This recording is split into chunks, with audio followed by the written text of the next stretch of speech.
Chris, how was your pee break? My pee break? They might flash you on TikTok. Random, baby. Yeah. Well, thanks for having me. Quite an intro. Let's address the elephant in the room. That's not the elephant in the room. There's no elephant. Nobody cares. I too am a thought criminal. Good. Well, I like you already. Does this look like a girl who's joking around? No. Around? But how much do you actually understand money? Especially the new wave. Beauty or intelligence? When you unleash both, it is men's kryptonite. Welcome to Talk to Me, Taylor. Good evening, everybody, on this Thursday night. Let's just cut the shit, okay? Actually, not that we never didn't cut the shit on this show, but and I see you guys in the comments. Hello, thank you for joining. We are going to be intellectually stimulated tonight, okay? When I say cut the shit, let's just be real, okay? The internet has, as great as it is, and all the platitude, the blah blah blah community, yeah.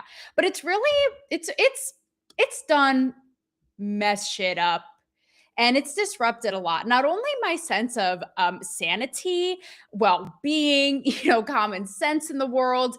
The internet has also disrupted science. And regardless of how this conversation goes tonight, I don't think that there is anybody with a pulse on this orbiting rock who would disagree with that.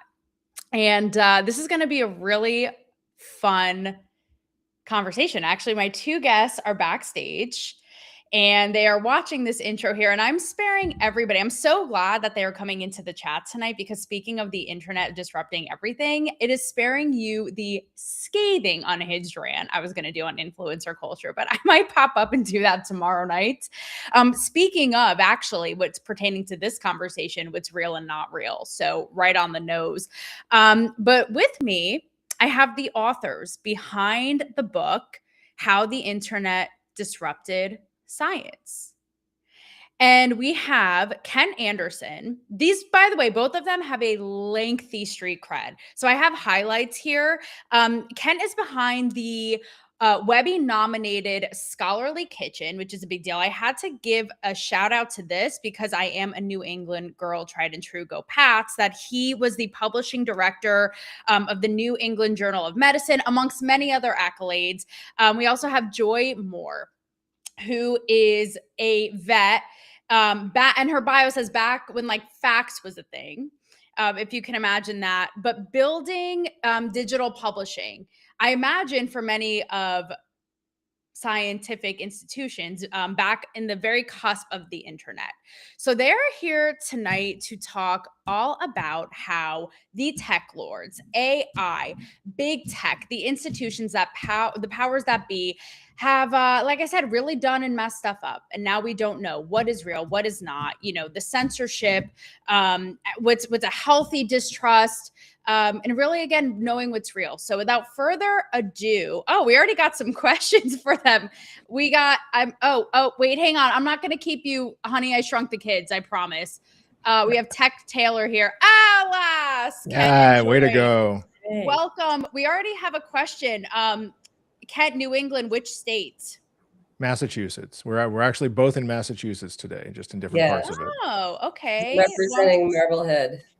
I'm from Connecticut, but you'll have to give some love to my stomping grounds of New England on the whole. So, guys, let's just go right into this, right? It's funny because I've had a lot of disruptors in this space, thought leaders, some very controversial, provocative. Usually you know where they stand. And with you guys, I'm not going to lie. I read your bios. I read all about the book. And I thought, I don't know where they stand on things. I don't know if they're, say, like the pro-Fauci, the anti-Fauci, you know the drill. Mm-hmm. And maybe that's part of the problem. So take it away and just hop right in. I mean, when this gets, and I'll leave this, by the way, up to the audience for them to decide. Let's just have the dialogue and jump right in. Like, when all of this does get political, who does it hurt the most? And again, is that part of the problem? Yeah, I think even the fact that it has gotten political is part of the disruption in a way, because science communication is typically between scientists. That's how it all sort of started, was they wanted to compare notes and find out who was doing interesting things in their field, and then, make new discoveries. And then it gradually, with the internet and the scale of it and the social media and the attention economy, it became something where everybody started to battle for those kind of vibes. And then various people started to find opportunities to insert themselves, to misdirect people, and to pump in pseudoscience and pump in misinformation, and kind of confuse things in a way that they would hopefully find useful, and a lot of them have found it useful, unfortunately. So, Enjoy, before you hop in, even just from that, it seems like enough to just suck all of the nuance out of everything that is true and good, which the internet does. It seems like out of the gate, you really are not for everybody deeming themselves, even AI, hell, robots, whatever it is, deeming themselves experts, and that muddling the waters in and of itself. And that is the crux of the issue here. Yeah, the idea of putting everything online and making it available to anybody who can access it kind of came with this like late 90s, early 2000s idea of like, what can the internet do? And we're going to get all these brains on all these problems, and we're going to solve more problems, and we're going to advance science.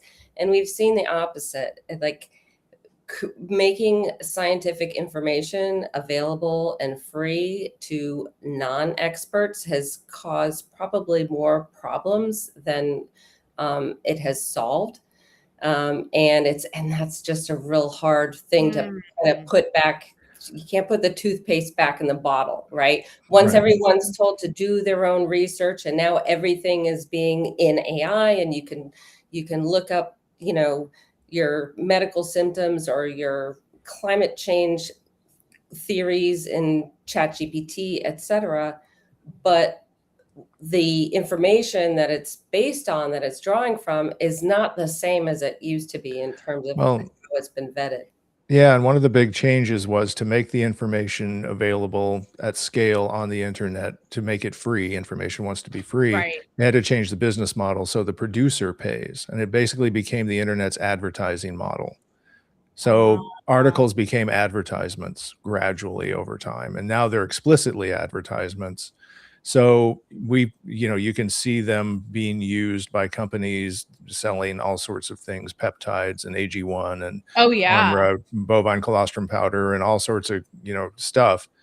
They can pay to play in the scientific literature, because that was the fundamental money change. It used to be that people would pay to get relevant information that was high quality enough, and then the publishers were accountable to those people. Now they're not accountable to anybody, and anything they publish, they just can get a transaction, bank that money, and move on. And so it's become a scale game. And then with COVID, a lot of people who were, looking for opportunities to get, because they were upset about COVID and they had their little theories and everything, they learned that they could pay to publish those things. And so it's really took off from COVID on. So it seems to me that you don't even really mind, because that's what I've argued from the beginning. I mean, I'm no scientist myself. I was an AP Chem, but my science history kind of ended there. But the argument is always, that's the point, right? Is to have the discourse and to evolve and to learn more. However, it seems to me you're saying, we don't care. That's the point. Even if I deeply disagree with this scientist, that scientist, let the scientists battle it out, and then come to the public with their findings. Now it's just the Wild West. And I'll do you one better, Ken. In addition to advertising, it's also become so corrupt because we've found big tech in bed with the government, in bed with there's so much distrust and even clout and for numbers, right? So there's all these things at play where, again, everybody is a self-proclaimed expert. But correct me if I'm wrong. Again, like you don't mind if the experts, I'm sorry, duke it out, but like, or go toe to toe. But again, I don't know if there's putting a genie back in that bottle, but yeah. And big tech has played a role. I'm just going to show the cover of the book, by the way. Sure. No, we love a plug. Go ahead. You can I'm plugging. All right. So I'll talk over the cover of the book. Look at that. It's such a nice design. It is. big tech has played a big role in this. Chan Zuckerberg Initiative has funded what they call preprint servers, which are places where people can post papers that aren't even peer reviewed, haven't really gone through editorial vetting, and they can post those with, and they're publicly available. And we found those being used to misdirect things, or they'll be incorrect, and then they get absorbed by people on Substack who are pushing various theories and or trying to sell certain things. And so it's, they've funded things. Gates Foundation has funded a lot of things. They've had their thumb on the scale for a while because they view it as a way to science competes with power. And if you can lay claim to the truth function in society, you can get a lot of power, but you have to do it legitimately. They're trying to do it kind of sneakily. Mm-hmm. Yeah, they're using the form factor of a scientific journal article to say we found something and we have proven that it is true. And scientific journal articles have never been that. It's always been, like you said, Taylor, it's like, I found something, somebody else is going to learn from it. You might argue with it, we'll build on it. But it's especially since COVID, this idea of the preprint is the unknown science that people are, keeping from you. And so that turns into a lot of conspiracy theories and things like that. But what happens? Here's the thing, guys, and this is where this whole thing, and I'm sure it grinds your gears so much, it's gotten so twisted, is that you talk about, conspiracy theories and even the censorship, like I mentioned in the intro. Like it really pissed me off when actual scientists of notoriety and huge accomplishments were censored. And I'm like, okay, so a fact checker or Twitter or Facebook knows better than, so say like my friend, Dr. Robert Malone, right? Who was so controversial during that time. Mm-hmm. I just don't think that's okay. And even like the conspiracy theory thing now, Joy, is so twisted up too, because you have so many people going, oh, what do you know? Another conspiracy theory that was, proven right, or that ended up like being right in some way or valid. So that's where this whole thing has just become so confusing, quite frankly. And it's like, how do you know what's real? Well, I think when you get a scientist competing in the attention economy, that's always a red flag. Whatever their qualifications, you need to have, if somebody's competing for attention, you should have your guard up, because real scientists are working to do real science and figure things out and deal with the practitioners in their space. And so it's always worries me a little bit when I even know a scientist's name. Really, it's like, why are you drawing attention to yourself? Joy, what do you think? Yeah, at the celebrity scientist has, emerged in recent years, and most of them are pitching ideas and products that are outside of their wheelhouse. Whereas most scientists are dedicated to a small, like narrow field of discovery, and they work, amongst each other. When you start to get scientific papers and science like thrown in your face as a consumer, like Ken said, that's the time to be like, like what's in it for them and what's going on here. Just to play devil's advocate and just push back a little, what if there was a scientist who was just passionate about it and thought, and going, I actually have the street cred, I was there, in the weeds, let me tell you all. And again, it's some arbiter in whatever form coming in. Like, how do you reconcile that? What do you make of that? Well, we've always had scientists like that, right? And ones who at the time, way back, through the ages, who everyone thought was crazy, and then it turns out that they were right. So we're not discounting that is possible. for sure. I think it's just the overwhelming access and kind of in your face pushing of scientific information that is not necessarily about the science or the scientists, but it's more about the platforms who are monetizing the attention, right? And so that's where when you follow the money, it's not, the scientists are not getting wealthy off of this, but the layers upon layers of platforms who are pushing this information, people who are selling subscriptions, selling advertisements, et cetera, that's where all the money is. It is a disease, no pun intended. And it's funny because in the beginning of the show, I talked about how I was going to go on a whole rant, which again, I may do, guys, tomorrow night, like if your ears are ready and if it won't put you in therapy, about influencer culture.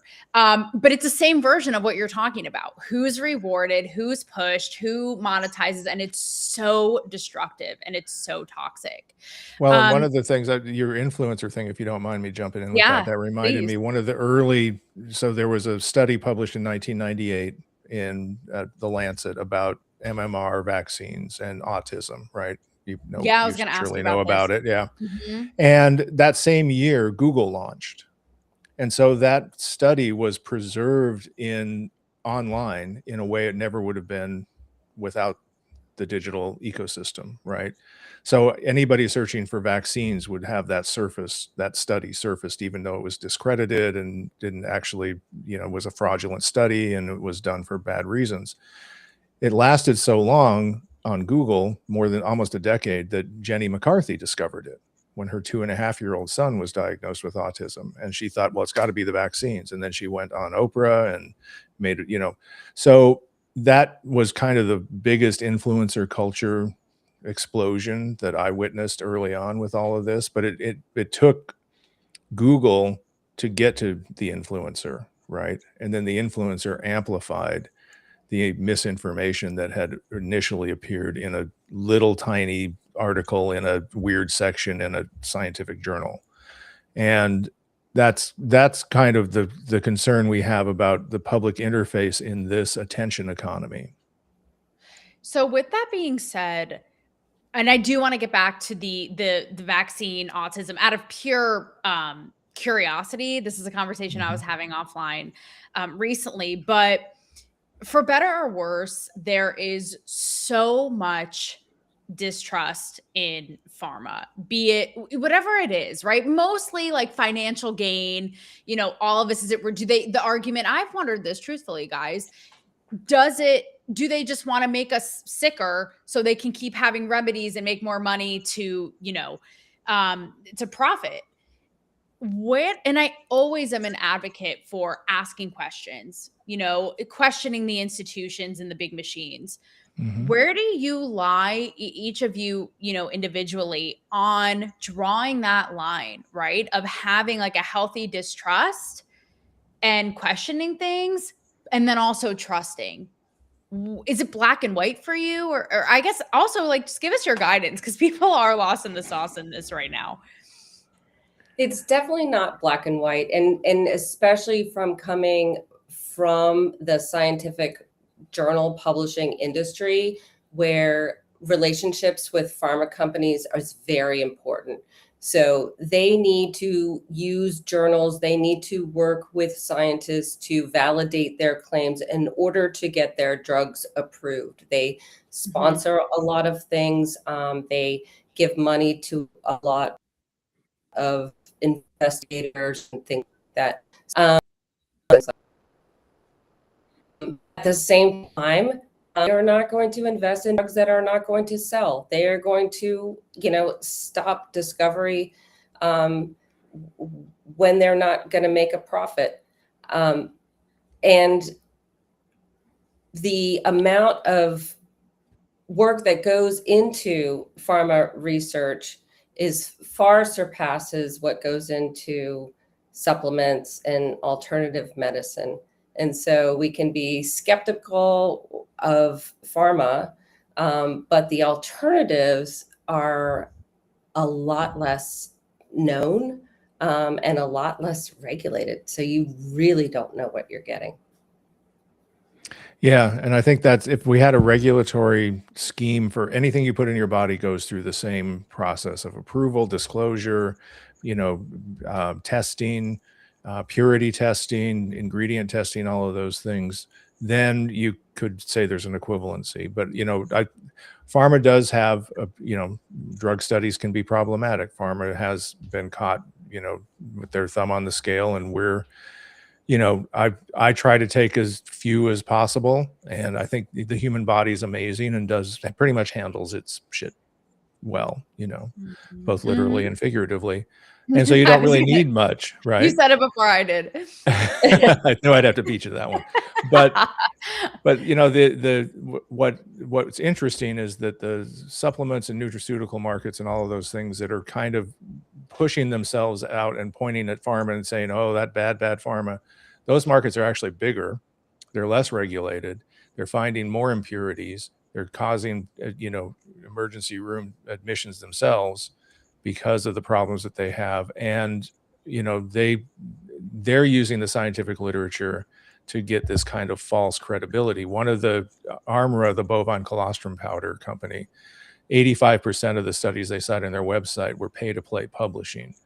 And so I think one of the things for people to look at is if somebody's making these scientific claims, see if they paid to publish those findings, if they're scientists or workers, just employees or CEOs, were authors on those papers or paid for the bundle of papers, because that's what's happening in a lot of cases. And that would never happen with a pharma paper without a lot of disclosure and it's, I mean, I shouldn't say never, it happens. But typically they're independent scientists and they're, very, very heavily scrutinized because the journals market is very aware of the problems with those. It is, just to bring us back to the beginning, it's so unfortunate that the whole thing has become so politicized. I mean, I'm going to be so transparent with you guys. And I think I'm one of so many who feel this way, right? Even during the pandemic, I know we've suppressed it in like our purgatorial nightmares now, but even the idea, I'm just a weirdo, right? I'm that girl. I don't like stuff in my body. I don't do Botox unless I have a sledgehammer piercing headache. I won't take Advil. Like, I'm that person. So when it came to, say, mandatory vaccines that were rushed, that we don't know how. I said I want to have babies. Well, my babies have 3 heads. People vaccine injured. All these things. Again, it's just really has created this environment of such distrust, and it makes me sad. Well, I want to say something about vaccines, just really quickly, if you don't mind, Taylor. So one of the things, go ahead. Just to wrap that up is, it's unfortunate because every person is who hurts. Maybe if they're not getting the right care, information, whatever it is, or the labels, it's like you're a kooky conspiracy, this, that, the other thing, right? And it's like, can we just get to what's real? And that's, Yeah. And one thing about vaccines that I think public health communication right now is pretty terrible for a variety of reasons. There are people trying to do it well, but they're so on their back foot because of various things going on in the digital space that they can't do the nice proactive communication. But one thing about vaccines is, one of the most corrosive aspects of communication around those has been, it's my body, my choice. Vaccination is a population-based intervention. You have to reach a certain percentage of the population being vaccinated for everybody to benefit from it. And you're seeing that with measles right now, right? The measles rate in the United States is going through the roof just because of a few percentage points loss in vaccination rate, because measles is so transmissible. So it really is, it's kind of like if everybody wears their seat belts, right? Traffic fatalities fall, for everybody's safer, right? And nobody feels as guilty. It's the same with vaccines. It's really not it's a population-based public health intervention for it to work. And I think people, the better they understand that this is a matter of do unto others as you would have them do unto you kind of thing, a golden rule thing, where it's like, I'll get a vaccine so that I'm not going to be the one passing you a disease, right? I promise that I am not trying to bust your guys' balls. I'm just asking because it's just to have the discourse, which I very much appreciate. Again, this is something that really, even at the time, it's like all coming back to me, but being really pissed off, quite frankly, because I didn't want to get it. I got it. And I was told, you know, again, stop the spread, but then I still got it or gave it. And it's like, okay, it's like the goalpost was always moving. And, you know, that's kind of part one, but part two, and I know we have to wrap soon. My fiance actually grew up Christian Science. And if you know anything about it, no medicine, no nothing. Very traumatizing. And with that, though, I always say that he is literally like Superman. He's twice my age and is in such great shape because he has such a built up immunity and had everything. I mean, you name it. So is there something to be said about that as well? That's maybe like some validity to the skeptics going like, do I just expose myself raw, so to speak? I mean, well, there's always the dead men tell no tales aspect of disease survival, right? You're not hearing from the people who caught it and died. So you have to remember that. But also, I think mRNA vaccines, the story of those was not told well because of the environment where they came out. They actually started in the late 80s, the research on them. And they were gradually funded and tested and all of these things. So they were because they were afraid of a pandemic, because SARS and MERS and H1N1 and H1N5 and all these diseases were coming out of China and South America, you know, all the planners and DARPA and other places were like, we're going to have a pandemic and we need to get this vaccine technology in good shape. And it was ready. And, you know, you will still get, you know, you will still get a COVID because there's going to be a slight mismatch, but it's going to be less severe. You're not going to be hospitalized. You're not going to be, you know, taking up a bed in the hospital and adding burden to the healthcare system and making it harder for somebody who's having a heart attack to get into the hospital. That's one of the big benefits of just having to make everything milder. And as we wrap, I just want to say, to be sure, Ken and I are neither scientists nor doctors nor healthcare professionals. Thanks for the disclaimer.